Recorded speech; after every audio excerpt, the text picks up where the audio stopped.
வணக்கம், welcome to AJC academy. இன்றைக்கி இந்த கிளாஸில் நம்ம என்ன பார்க்க போகிறோம்னா, பொல்யூஷன் கண்ட்ரோல் போர்ட் சிலபஸில் இருக்கக்கூடிய இம்பார்ட்டண்டான பாயிண்ட்ஸ் எல்லாமே தான் வந்து நம்ம இந்த கிளாஸில் நம்ம பார்க்க போகிறோம். ஸோ கிளாஸ்க்கு வந்து போகலாம். இந்த environmental protection act was past in. So இப்போ இந்த என்விரான்மெண்டல் ப்ரொடெக்ஷன் ஆக்ட் வந்து எப்போ வந்து பாஸ் பண்ணியிருக்காங்கன்னு பார்த்தோன்னா 1986 வந்து பாஸ் பண்ணியிருப்பாங்க. இந்த என்விரான்மெண்டல் ப்ரொடெக்ஷன் ஆக்ட் EPA அப்படின்னு வந்து சொல்வோம். ஸோ அந்த ஆக்ட் வந்து 1986 வந்து பாஸ் பண்ணியிருக்காங்க. Next battery waste management and handling rules. So அப்போ இந்த battery waste management and handling rules வந்து எப்போ அதை வந்து பாஸ் பண்ணியிருக்காங்க அந்த ஆக்ட் ரூல் அப்படின்னு பார்த்தோம்னா 2022 வந்து கொண்டு வந்திருக்காங்க அந்த ரூல்ஸை. ஸோ பேட்டரி வந்து எப்படிலாம் வந்து அதை வந்து பாதுகாக்கணும், எப்படி ட்ரான்ஸ்போர்ட் பண்ணி எடுத்துகிட்டு போகணும், எப்படிலாம் வந்து டிஸ்போஸ் பண்ணணும் அப்படின்ற இந்த ரூல்ஸ்லாம் வந்து இந்த battery waste management and handling ரூல்ஸில் வந்து சொல்லியிருப்பாங்க. ஸோ அது எப்போ கொண்டு வந்திருக்காங்கன்னா 2022 வந்து கொண்டு வந்திருக்காங்க. Next Ramsar convention on wetland was signed in. So இந்த கன்வென்ஷன்ஸ் இதெல்லாம் வந்து என்ன ஒரு ட்ரீட்டி மாதிரி ஒரு அக்ரிமெண்ட் கூட வச்சுக்கலாம். ஸோ இதெல்லாம் வந்து இந்த ட்ரீட்டி கான்ஃபரன்ஸு அக்ரிமெண்ட்ஸ்லாம் வந்து இந்த என்விரான்மெண்ட்டை பேஸ் பண்ணி வந்து கொண்டு வந்திருப்பாங்க. ஸோ அதுதான் வந்து இந்த ராம்சார் கன்வென்ஷன். ஸோ இந்த ராம்சார் கன்வென்ஷன் அப்படின்றது என்னென்னா ஒரு வெட்லேண்டுக்காக வெட்லேண்ட்ஸ் அதாவது சதுப்பு நிலம் அப்படின்னு சொல்லுவோம். ஸோ அந்த வெட்லேண்ட்ஸுக்காக கொண்டு வரப்பட்ட ஒரு அக்ரிமெண்ட் தான் வந்து இந்த ராம்சார் கன்வென்ஷன். ஸோ அதை எப்போ வந்து சைன் பண்ணியிருக்காங்கன்னு பார்த்தோன்னா 1971 வந்து சைன் பண்ணியிருப்பாங்க. அடுத்து CITES அப்படின்றது என்னென்னா இந்த சைட்ஸு. ஸோ இந்த சைட்ஸை வந்து நம்ம வந்து எப்படி வந்து சொல்வோம் அப்படின்னு பார்த்தோம்னா convention of international trade in endangered species. So அதான் வந்து இந்த சைட்ஸ் CITES அப்படின்ற இந்த வேர்டோட மீனிங் வந்து convention of international trade and endangered species. So அதுக்கான ஒரு அக்ரிமெண்ட் தான், என்டேஞ்சர்ட் ஸ்பீஷஸ்க்கான ஒரு அக்ரிமெண்ட் பேர் தான் நம்ம என்ன சொல்கிறோம் சைட்ஸ் CITES அப்படின்னு சொல்லி டினோட் பண்ணுறோம். அடுத்து Basel Convention is an international treaty that was designed to.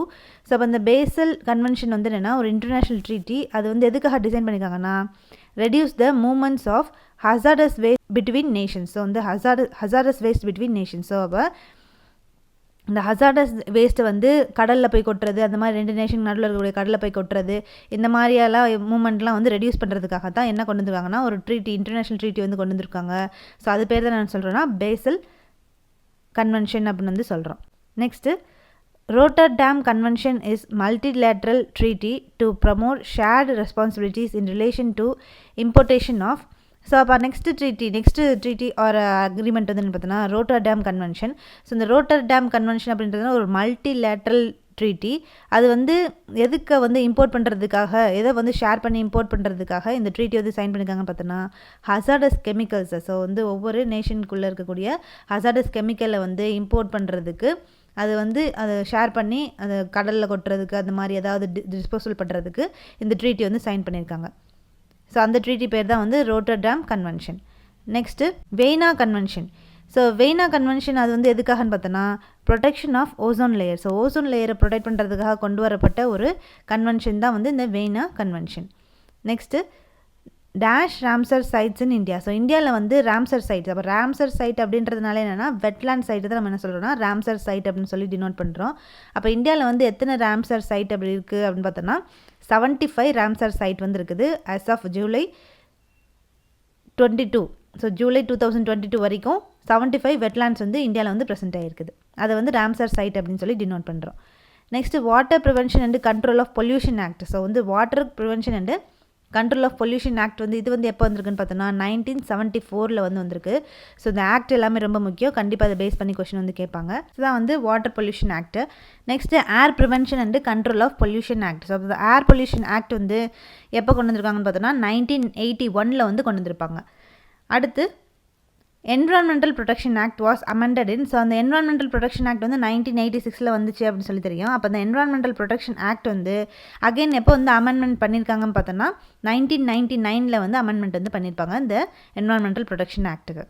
இந்த environmental protection act was also called as. அந்த என்விரான்மெண்டல் ப்ரொடெக்ஷன் ஆக்டை இன்னொரு நேமில் வந்து எப்படி சொல்கிறாங்கன்னா அம்ப்ரல்லா ஆக்ட் அப்படின்னு வந்து சொல்லலாம். ஸோ இந்த என்விரான்மெண்டல் ப்ரொடெக்ஷன் ஆக்ட்லேருந்து தான் இந்த ஃபாரஸ்ட் ஆக்ட், அப்புறம் வைல்ட் லைஃப் ஆக்ட்டு, இந்த மாதிரியான நிறைய ஆக்ட் வந்து இந்த என்விரான்மெண்டல் ப்ரொடெக்ஷன் ஆக்ட்லேருந்து தான் வந்து கொண்டு வந்திருப்பாங்க. ஸோ அதனால தான் இது பேர் ஒரு அம்ப்ரல்லா ஆக்ட் அப்படின்னு சொல்லி டினோட் பண்ணுறாங்க. நெக்ஸ்ட் இந்த construction and demolition waste management rules. அப்போ இந்த கன்ஸ்ட்ரக்ஷன் அதை வந்து C and D வேஸ்ட் அப்படின்னு வந்து சொல்லுவோம். அப்போ Cனா கன்ஸ்ட்ரக்ஷன், Dனா டெமாலிஷன். அப்போ இந்த construction demolition waste management rules வந்து எப்போ கொண்டு வந்திருக்காங்கன்னு பார்த்தோன்னா 2016 வந்து கொண்டு வந்திருக்காங்க. Most commonly use landfill sealants for control of gas and leachate movement is. So லேண்ட்ஃபில்லில் வந்து சீலண்ட்டாக வந்து அந்த கேஸை கண்ட்ரோல் பண்ணுறது, அதே மாதிரி லீச்சேட் மூமெண்ட்லாம் வந்து கண்ட்ரோல் பண்ணுறதுக்கு மோஸ்ட் காமனாக சில லேண்ட்ஃபில் சீலன்ஸ் வந்து யூஸ் பண்ணுவாங்க.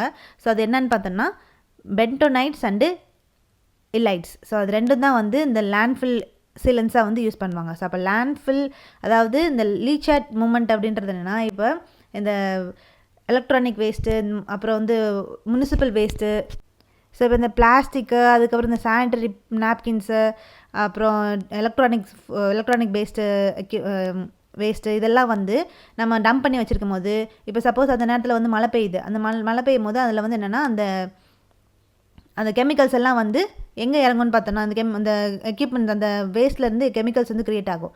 அப்போ இந்த சில ரேடியோ ஆக்டிவ் எலமெண்ட்ஸ்லேருந்துலாம் வந்து கெமிக்கல்ஸ்லாம் வந்து வெளியேறும். அப்படி வெளியேறும் போது அந்த வெளியேறக்கூடிய கெமிக்கல்ஸ் எல்லாம் வந்து ரொம்ப டாக்ஸிக்காக வந்திருக்கும். அந்த டாக்ஸிக்காக இருக்கக்கூடிய அந்த கெமிக்கல்ஸ் வந்து எங்கே இறங்கும்னு பார்த்தோன்னா கிரவுண்ட் சர்ஃபேஸ்க்குள்ளே வந்து இறங்கி அது கிரவுண்ட் வாட்டரோடு கலந்து கிரவுண்ட் வாட்டரை வந்து கண்டாமினேட் வந்து பண்ணும். ஸோ இந்த மாதிரி நடக்கக்கூடிய அந்த மூமெண்ட்டை தான் நம்ம என்ன சொல்லணும்னா லீச்சேட் மூமெண்ட். அப்போ அந்த வாட்டரோடு சேர்ந்து ரெயின் வாட்டரோடு கலந்து அந்த டாக்ஸிக்கான கெமிக்கல்ஸ் எல்லாம் வந்து கிரவுண்ட் சர்ஃபேஸ்க்குள்ளே வந்து இறங்கி போகும். ஸோ அந்த மூமெண்ட்டை நம்ம எப்படி சொல்வோம்னா லீச்சேட் மூமெண்ட் அப்படின்னு வந்து சொல்கிறோம். அப்போ அப்போ லேண்ட்ஃபில் சீலண்ட் அப்படின்றது என்னென்னா, இந்த லீச்சேட் மூமெண்ட் வந்து லேண்டுக்குள்ளே நடக்காமல் இருக்கணுன்றதுக்காக தான் சில சீலன்ஸ் வந்து அதை வந்து ப்ரொடெக்ட் பண்ணுறதுக்காக சீலன்ஸ் வந்து யூஸ் பண்ணுறாங்க. ஸோ அந்த சீலன்ஸ் தான் இந்த பென்டோனைட் இல்லைட்ன்ற இந்த சீலன்ஸ். ஸோ அது என்ன பண்ணுதுன்னு பார்த்தோன்னா இந்த கேஸை கண்ட்ரோல் பண்ணும், அதே மாதிரி இந்த லீச்சேட் மூமெண்ட் வந்து நடக்காமல் வந்து கண்ட்ரோல் பண்ணும். ஸோ இதான் வந்து இந்த லேண்ட்ஃபில் சீலன்ஸ். அடுத்து low heat thermal process that is used for disposal of biomedical waste in which steam under control temperature and pressure is called. So இந்த மெத்தடை வந்து இந்த ப்ராசஸ் நம்ம என்ன சொல்கிறோன்னா ஆட்டோக்ளேவ் மெத்தட் அப்படின்னு வந்து சொல்கிறோம். ஸோ அப்போ ஆட்டோக்ளேவ் மெத்தட் அப்படின்றது என்னென்னா, இதில் வந்து லோ ஹீட் இது வந்து அந்த ஆட்டோக்ளேவ் மெத்தட் அப்படின்றது லோ ஹீட்டாக இருக்கக்கூடிய ஒரு தெர்மல் ப்ராசஸ்ஸு. இதில் வந்து ஸ்டீம் வந்து யூஸ் பண்ணுவோம். இந்த ஆட்டோக்ளேவ் மெத்தட்லேயே வந்து என்னென்னா இந்த பயோமெடிக்கல் வேஸ்ட் இதெல்லாம் வந்து டிஸ்போஸ் பண்ணுறது, அந்த டெம்பரேச்சர் ப்ரெஷர்லாம் எது மூலமாக கண்ட்ரோல் பண்ணுவோன்னு பார்த்தோன்னா ஸ்டீம் மூலமாக வந்து ஸ்டீம் மூலமாக தான் வந்து கண்ட்ரோல் பண்ணுவோம். ஸோ அதுதான் வந்து இந்த ஆட்டோக்ளேவ் மெத்தட். அப்போ இந்த அது வந்து low heat thermal process that is used for disposal of biomedical waste. So வந்து எதுக்காக வந்து இந்த ஆட்டோக்ளேவ் மெத்தட் வந்து யூஸ் பண்ணுறோன்னு பார்த்தோன்னா இந்த பயோமெடிக்கல் வேஸ்ட்டை வந்து டிஸ்போஸ் பண்ணுறதுக்காக தான் இந்த ஆட்டோக்ளேவ் மெத்தட் வந்து யூஸ் பண்ணுறோம். அதில் வந்து ஸ்டீம் எல்லாமே வந்து கண்ட்ரோல் டெம்பரேச்சர்லேயும் ப்ரெஷர்லேயும் வந்து ப்ரெசென்ட் ஆகிருக்கும். ஸோ ஸ்டீம் மூலமாக பயோமெடிக்கல் வேஸ்ட்டை டிஸ்போஸ் பண்ணக்கூடிய அந்த ப்ராசஸை நம்ம என்ன சொல்கிறோன்னா ஆட்டோக்ளேவ் மெத்தட் ஆர் ப்ராசஸ் அப்படின்னு சொல்லி டினோட் பண்ணுறோம். Next polyvinyl chloride used as landfill sealant is a. So இந்த லேண்ட்ஃபில் சீலண்ட்டாக வந்து எதை யூஸ் பண்ணுறாங்கன்னு பார்த்தோன்னா பாலிவினைல் குளோரைடையும் வந்து யூஸ் பண்ணுறாங்க. ஸோ அது என்னென்னு பார்த்தோன்னா ஒரு synthetic membrane. So polyvinyl chloride அப்படின்றது ஒரு சிந்தட்டிக் மெம்ப்ரைன், அதையும் வந்து லேண்ட்ஃபில் சீலண்ட்டாக வந்து யூஸ் பண்ணுறாங்க. அடுத்து ஆஸ் பர் சிபிசிபினா central pollution control board. So அதான் வந்து central pollution control board. So அதான் CPCB solid waste generated per capita per day in large cities. அப்போ இந்த control board pollution control board வந்து ஒரு நாளைக்கு இந்த லார்ஜ் சிட்டிஸில் எவ்வளோ சாலிட் வேஸ்ட் வந்து ஜென்ரேட் ஆகுது அப்படின்னு சொல்லி வந்து கொடுத்துருக்காங்கன்னா 0.5 kg பெர் கேபிட்டா பெர் டே சாலிட் வேஸ்ட் வந்து அந்த லார்ஜ் சிட்டியில் வந்து ஜென்ரேட் ஆகுது. அடுத்து சாலிட் வேஸ்ட் ஜென்ரேட்டட் இன் ஸ்மால் சிட்டிஸ். இப்போ அதே பொல்யூஷன் கண்ட்ரோல் போர்டு வந்து ஸ்மால் சிட்டிஸ்க்கு வந்து எவ்வளோ சாலிட் வேஸ்ட் வந்து ஜென்ரேட் ஆகுது அப்படின்னு சொல்லி வந்து கொடுத்துருக்காங்கன்னு பார்த்தோன்னா 0.1 kg பெர் கேபிட்டா பெர் டே. ஸோ ஒரு பர்சனுக்கு 0.1 kg ஒரு நாளைக்கு வந்து சாலிட் வேஸ்ட் வந்து க்ரியேட் ஆகுது. அது ஸ்மால் சிட்டிஸில். லார்ஜ் சிட்டிஸில் 0.5 kg வந்து ஒரு பர்சனுக்கு ஒரு நாளைக்கு வந்து க்ரியேட் ஆகுது சாலிட் வேஸ்ட்டு. அடுத்து the aerobic method of mechanical composting practised in India is called. So அப்போ இந்தியாவில் இந்த மெக்கானிக்கல் கம்போஸ்டிங் வந்து ஃபாலோ பண்ணுவாங்க. ஸோ அந்த எந்த மெக்கானிக்கல் கம்போஸ்டிங்கில் வந்து ஏரோபிக் மெத்தடை யூஸ் பண்ணி ஃபாலோ பண்ணக்கூடிய அந்த மெக்கானிக்கல் கம்போஸ்டிங் பேர் வந்து என்ன அப்படின்னு சொல்லி வந்து பார்த்தோன்னா இன்டோர் மெத்தட். ஸோ இன்டோர் மெத்தடில் தான் வந்து என்னென்னா ஏரோபிக் ப்ராசஸ் தான் வந்து ஏரோபிக் பாக்டீரியா யூஸ் பண்ணி ஏரோபிக் டிகம்போசிஷன் அங்கே நடந்து அந்த கம்போஸ்டிங் வந்து நடக்கும். ஸோ அது வந்து இந்தியாவில் ஃபாலோ பண்ணக்கூடிய ஒரு கம்போஸ்டிங் மெத்தட். அப்போ இந்தியாவில் வந்து எந்த ரெண்டு கம்போஸ்டிங் மெத்தட் வந்து ஃபாலோ பண்ணுவாங்க. ஒன்று வந்து இண்டோர் மெத்தட் அப்படின்னு சொல்லியும், இன்னொன்று வந்து பெங்களூர் மெத்தட் அப்படின்னு சொல்லி 2 மெத்தடு. அப்போ இண்டோர் மெத்தடில் வந்து இந்த கம்போஸ்டிங் எப்படி நடக்குதுன்னு பார்த்தோன்னா, ஏரோபிக் டீகம்போஷன் ப்ராசஸ் மூலமாக வந்து கம்போஸ்டிங் நடந்துச்சுன்னா அது வந்து இண்டோர் மெத்தடு. அடுத்து decomposition of municipal solid waste, அதாவது MSW அப்படின்றது முனிசிபல் சாலிட் வேஸ்ட், அதான் வந்து MSW. ஸோ அப்போ இந்த decomposition of municipal solid waste வந்து கம்போஸ்டிங்கில் வந்து பார்த்தோன்னா இந்த டீகம்போஷன் ப்ராசஸ் வந்து இந்த solid waste management, so solid waste municipal solid waste வந்து டீகம்போஷன் ப்ராசஸ் வந்து கண்டக்ட் பண்ணுது. அது வந்து அனரோபிக்கல் வேல வந்து அந்த கம்போஸ்டிங் வந்து நடந்துச்சு அப்படின்னா, அந்த கம்போஸ்டிங்கில் டீகம்போஷன் ப்ராசஸ் வந்து நடந்துச்சு அப்படின்னா அந்த டைப் ஆஃப் ப்ராசஸை நம்ம என்ன சொல்கிறோன்னா பெங்களூர் மெத்தட் அப்படின்னு வந்து சொல்லுவோம். அப்போ இதுதான் வந்து இண்டோர் மெத்தடுக்கும் பெங்களூர் மெத்தடுக்கும் உள்ள டிஃப்ரென்ஸு. இந்த 2 மெத்தடும் வந்துன்னா ஒரு கம்போஸ்டிங் மெத்தட் தான் வந்து இந்த 2 மெத்தடுமே அது இந்தியாவில் மட்டும் வந்து ஃபாலோ பண்ணுறாங்க. அப்போ இந்தியாவில் வந்து அந்த இண்டோர் மெத்தடில் பார்த்தோன்னா கம்போஸ்டிங் வந்து பண்ணுறதுக்கு அங்கே இந்த சாலிட் வேஸ்ட் எல்லாத்தையும் வந்து டீகம்போஷன் ப்ராசஸ் எப்படி பண்ணுறாங்கன்னா ஏரோபிக் வேல வந்து பண்ணுவாங்க. இந்த பெங்களூர் மெத்தடில் வந்து பார்த்தோன்னா இந்த முனிசிபல் சாலிட் வேஸ்ட் எல்லாத்தையும் வந்து டீகம்போஷன் ப்ராசஸ் பண்ணுறதுல எந்த இது ஃபாலோ பண்ணுவாங்கன்னு பார்த்தோன்னா அனரோபிக் டீகம்போஷன் ப்ராசஸ் வந்து ஃபாலோ பண்ணுவாங்க. ஸோ இதான் வந்து Bangalore method and Indore method. அடுத்து in Indore method decomposition of municipal solid waste takes place for a period of. So அப்போ இந்த இண்டோர் மெத்தடில் வந்து டீகம்போஷன் வந்து ப்ராசஸ் வந்து ஏரோபிக் வேல வந்து நடக்கும் அப்படின்னு சொல்லி தெரிஞ்சிருச்சு. அப்போ அது நடந்து முடிய இந்த இண்டோர் மெத்தடில் வந்து இந்த கம்போஸ்டிங் ப்ராசஸ் ஃபுல்லாக வந்து கம்ப்ளீட் ஆகிறதுக்கு எவ்வளோ பீரியட் வந்து எடுத்துக்குன்னு பார்த்தோன்னா 2 to 3 months வந்து எடுத்துக்கும். நெக்ஸ்ட்டு இப்போ பெங்களூர் மெத்தடில் வந்து பார்த்தோன்னா இந்த முனிசிபல் சாலிட் வேஸ்ட்டில் டீகம்போஷன் ப்ராசஸ் வந்து நடந்து முடிக்கிறதுக்கு எவ்வளோ பீரியட் வந்து எடுத்துக்குன்னு பார்த்தோன்னா 5 to 6 months வந்து எடுத்துக்கும். இது வந்து அனர்பிக்கல் வேலை வந்து நடக்கிறதுனால 5 to 6 months வந்து எடுத்துக்குது. அது வந்து 2 to 3 months வந்து எடுத்துக்குது. இதான் வந்து Indore method and Bangalore method. Dash refers to the disposal of waste material by burying it.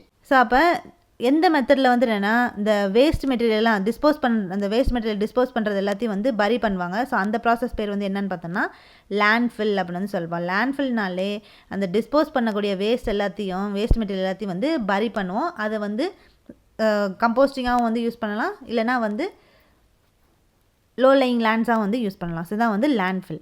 அடுத்து the best method of disposal of refuse to ensure complete destruction of pathogenic bacteria is. So அப்போ எந்த disposal மெத்தடில் அந்த ரிஃப்யூஸ்னால் அந்த waste தான். So இந்த ரிஃப்யூஸை வந்து நம்ம வேஸ்ட் எல்லாத்தையும் வந்து டிஸ்போஸ் பண்ணும்போது எந்த பெஸ்ட் மெத்தடில் இந்த பேத்தஜெனிக் பாக்டீரியா எல்லாமே வந்து கம்ப்ளீட்டாக அழிஞ்சு போயிடும் அப்படின்னு சொல்லி வந்து பார்த்தோன்னா இன்சினரேஷன் ப்ராசஸில் தான். ஸோ இன்சினரேஷன் ப்ராசஸில் தான் வந்து என்னென்னா இருக்கக்கூடிய எந்த வேஸ்ட்டாக இருந்தாலும் சரி, அது biomedical waste, municipal waste, hazardous waste, இது எல்லாத்தையும் வந்து அதில் ப்ரெசென்ட் ஆகிருக்கக்கூடிய ரொம்ப பேத்தஜெனிக் பாக்டீரியா எல்லாத்தையும் வந்து கம்ப்ளீட்டாக டிஸ்ட்ராய் பண்ணக்கூடிய பவர் வந்து எந்த மெத்தடுக்கு இருக்குன்னு பார்த்தோன்னா இந்த இன்சினரேஷன் மெத்தடுக்கு வந்து ப்ரெசென்ட் ஆகிருக்குது. அடுத்து in incineration process the volume of waste reduces up to. அப்போ இந்த இன்சினரேஷன் ப்ராசஸில் இந்த வேஸ்ட்டோட வால்யூம் வந்து எவ்வளோ வரைக்கும் வந்து ரெடியூஸ் ஆகும்னு பார்த்தோன்னா 20 to 30%. அதோட ஒரிஜினல் வால்யூம்லேருந்து அந்த வேஸ்ட்டோட ஒரிஜினல் வால்யூம்லேருந்து 20 to 30% வரைக்கும் அந்த இன்சினரேஷன் ப்ராசஸ் மூலமாக இந்த வேஸ்ட்டோட வால்யூமை நம்ம ரெடியூஸ் பண்ண முடியும். அடுத்து dash refers to the action of crushing and grinding heavier solids into lighter solids. So அப்போ எந்த ப்ராசஸில் இந்த ஹெவியாக இருக்கக்கூடிய சாலிட்ஸ் எல்லாத்தையும் வந்து சாலிட்ஸ் வேஸ்ட் எல்லாத்தையும் வந்து அதை க்ரஷ் பண்ணி கிரைண்ட் பண்ணி லைட்டான சாலிட் வேஸ்ட்டாக வந்து கன்வெர்ட் பண்ணக்கூடிய அந்த ப்ராசஸ் என்னென்னு பார்த்தோன்னா பல்வரைசேஷன் அப்படின்னு வந்து சொல்லுவோம். ஸோ இப்போ பல்வரைசேஷனில் தான் வந்து என்னென்னா ஹெவியாக இருக்கக்கூடிய சாலிட் பார்ட்டிகல்ஸை கிரைண்ட் பண்ணி க்ரஷ் பண்ணி அதை சின்ன சின்ன சாலிட் பார்ட்டிகல்ஸாக லைட்டான சாலிட் பார்ட்டிகல்ஸாக வந்து கன்வெர்ட் பண்ணோம். அந்த ப்ராசஸ் தான் வந்து pulverisation process. Dash is a natural biological process carried out under controlled aerobic condition. So எந்த ப்ராசஸ் வந்து ஒரு நேச்சுரலான பயாலஜிக்கல் ப்ராசஸ்ஸு. ஸோ ஏரோபிக் கண்டிஷனில் தான் பொதுவாக அந்த ப்ராசஸ் வந்து கண்டக்ட் பண்ணுவாங்க. ஸோ அந்த ப்ராசஸ் பேர் வந்து என்னென்னு பார்த்தோன்னா கம்போஸ்டிங். ஸோ கம்போஸ்டிங் தான் வந்து என்னென்னா அது வந்து ஒரு நேச்சுரலான பயாலஜிக்கல் ப்ராசஸ்ஸு. அந்த ப்ராசஸ் வந்து எப்படி எந்த கண்டிஷனில் வந்து அதிகமாக வந்து ஃபாலோ பண்ணுவாங்கன்னு பார்த்தோன்னா ஏரோபிக் கண்டிஷனில் தான் வந்து அதிகமாக வந்து ஃபாலோ பண்ணுவாங்க. ஸோ அதுதான் வந்து அந்த மெத்தட் பேர் தான் என்னென்னு பார்த்தோன்னா composting process. Next sludge bulking can be controlled by. So அந்த ஸ்லட்ஜ் க்ரியேட் ஆகக்கூடிய இந்த வேஸ்ட் மூலமாக வந்து ஸ்லட்ஜ் வந்து க்ரியேட் ஆகும். ஸோ அப்போ அந்த ஸ்லட்ஜ் பல்கிங் அதுதான் வந்து ஸ்லட்ஜ் பல்கிங். கீழே வந்து அந்த எக்யூப்மெண்ட்டு கீழே வந்து பார்த்தோன்னா ஸ்லட்ஜ் வந்து செட்டில் ஆகும். ஸோ அதான் வந்து ஸ்லட்ஜ் பல்கிங் அப்படின்னு வந்து சொல்கிறோம். அப்போ இந்த ஸ்லட்ஜ் பல்கிங்கை வந்து எப்படி வந்து கண்ட்ரோல் பண்ணலான்னா குளோரினேஷன் ப்ராசஸ் மூலமாக வந்து இந்த ஸ்லட்ஜ் பல்கிங் ஆகிறத வந்து கண்ட்ரோல் பண்ண முடியும்.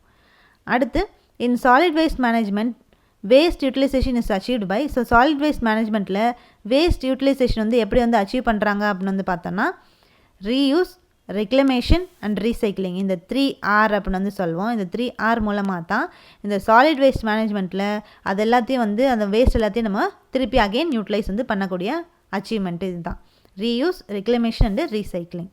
அடுத்து இந்த மேக்ஸிமம் C/N ரேஷியோ. C/N அப்படின்றது என்னென்னா கார்பன் பை நைட்ரஜன் ரேஷியோ. அதான் வந்து C/N ரேஷியோ.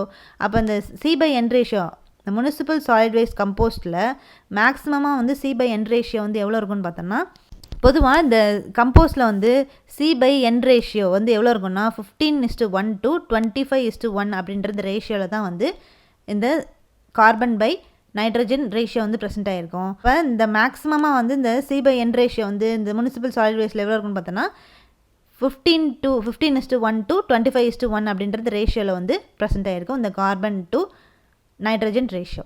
அடுத்து இந்த கார்பன் பை நைட்ரஜன் ரேஷியோ வந்து of digestive material should be between. So அப்போ அந்த டைஜஸ்டிவ் மெட்டீரியலில் இந்த ரேஷியோ வந்து எவ்வளோ ரேஞ்சில் வந்து இருக்குன்னு பார்த்தோன்னா ஆப்டிமம் டைஜஷனுக்கு வந்து 30 to 50 அந்த ரேஷியோவில் தான் வந்து இந்த C/N ரேஷியோ வந்து ப்ரெசென்ட் ஆகிருக்கணும். ஸோ இன்னைக்கு கிளாஸில் நம்ம வந்து பொல்யூஷன் கண்ட்ரோல் போர்ட் சிலபஸில் வந்து இம்பார்ட்டண்டான பாயிண்ட்ஸ் எல்லாம் வந்து பார்த்துட்ருக்கோம். ஸோ நெக்ஸ்ட் கிளாஸில் அடுத்த செட் ஆஃப் கொஷின்ஸோடு உங்களை வந்து பார்க்கலாம். தேங்க்யூ.